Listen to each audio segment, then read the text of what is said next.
Thanks for being willing to explore how to activate your potential with Regenetics. Non-localized mind and Era 3 medicine. Adapted from the international best-selling Conscious Healing. One of many inspirational figures behind potentiation, electromagnetic repatterning, and the Regenetics Method is Larry Dossey. You may be familiar with his best-selling book, Healing Words, an account of the therapeutic effects of prayer substantiated by numerous scientific studies performed at highly respected academic institutions such as Harvard and Stanford. In Reinventing Medicine, Beyond Mind-Body to a New Era of Healing, Dr. Dossey reiterates, many studies reveal that healing can be achieved at a distance by directing loving and compassionate thoughts, intentions, and prayers to others, who may even be unaware these efforts are being extended to them. These findings reveal the ability of some part of our mind or consciousness to escape its confinement to the brain and body and to act anywhere regardless of distance. An important point emerges from this groundbreaking consciousness research. There appears to be no single correct type of prayer. These studies clearly show that healing intention is a general term, Dossey emphasizes.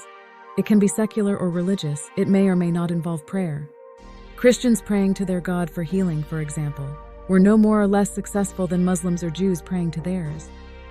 So statistically eye-opening were these studies, many hospitals now offer non-denominational prayer for patients undergoing life-threatening surgeries. Survival rate and recovery speed are enhanced beyond any doubt by these non-invasive intercessions that have the added merit of being cost-effective.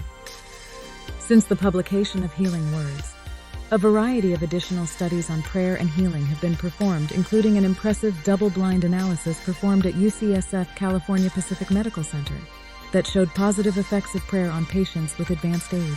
Other research on the healing power of prayer suggests that a major determining factor of success or failure is the level of non-attachment of the prayer.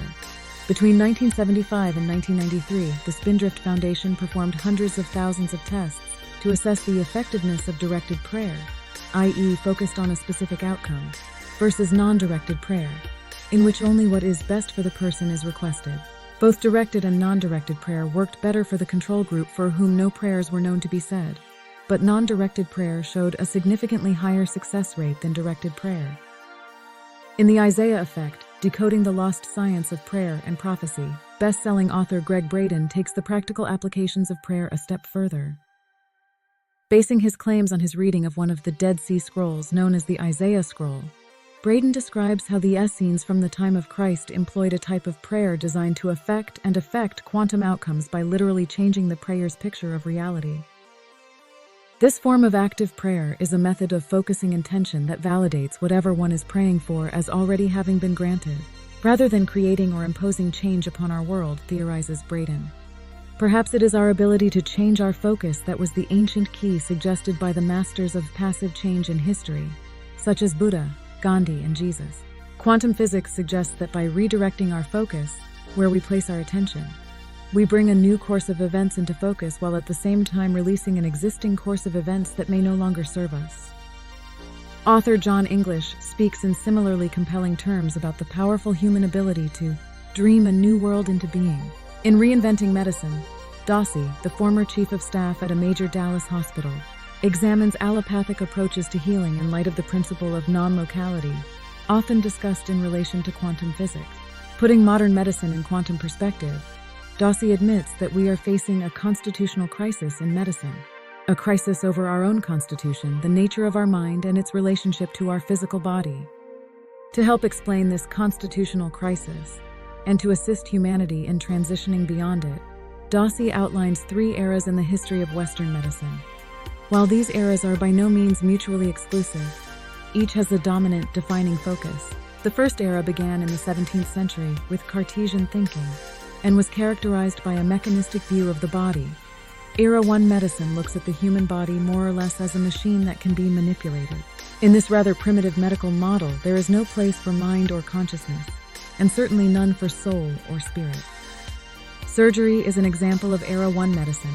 In the 19th century, according to Dossey, Era 1 gave way to Era 2 with the acknowledgement of the so-called placebo effect. Era 2 saw the birth of psychoanalysis and psychiatry and is characterized by mind-body approaches to healing. Era 2 medicine is based on the observation that your mind and body are connected intimately, such that your consciousness can remedy your physiology in provable ways. This is the power of positive thinking, as Norman Vincent Peale phrased it. Era 2 techniques continue to play an important role in today's medical paradigm. As a global culture, we now are in the process of greatly expanding that paradigm with what Dossi refers to as Era 3 medicine, also called non-local. The hallmark of Era 3 medicine is the non-localized mind, meaning the universal mind that also has been called unity, Christ, Buddhic, and even God consciousness. Physicists sometimes conceptualize non-localized mind as the unified field. Psychologists often refer to it, following Carl Jung, as the ground of being. Many spiritualists speak of source, to borrow a term popularized by famed psychic and healer Edgar Cayce in his remarkable readings. The term non-local is particularly relevant to this discussion because of its derivation from science. Physicist David Bohm, one of the founders of the holographic model of reality, has used the phrase quantum potential to refer to the non-local point in space where space ceases to exist, and two electrons, for instance, can occupy the same coordinates. Non-localized mind has been described in various ways, but simply put, it is the supreme consciousness of which we are all facets, regardless of whether we choose to acknowledge our interconnectedness.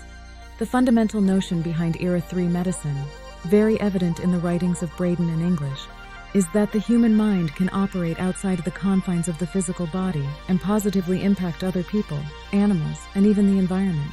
Some may be conditioned to believe this is impossible.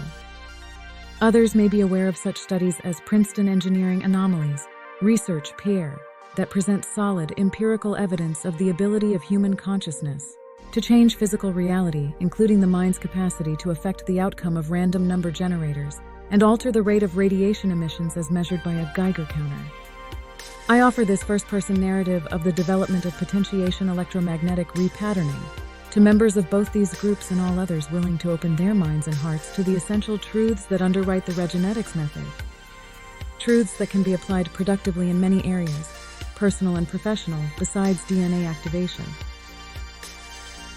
Experience conscious healing today wherever books and ebooks are sold. Activate your potential virtually the first Sunday of each month.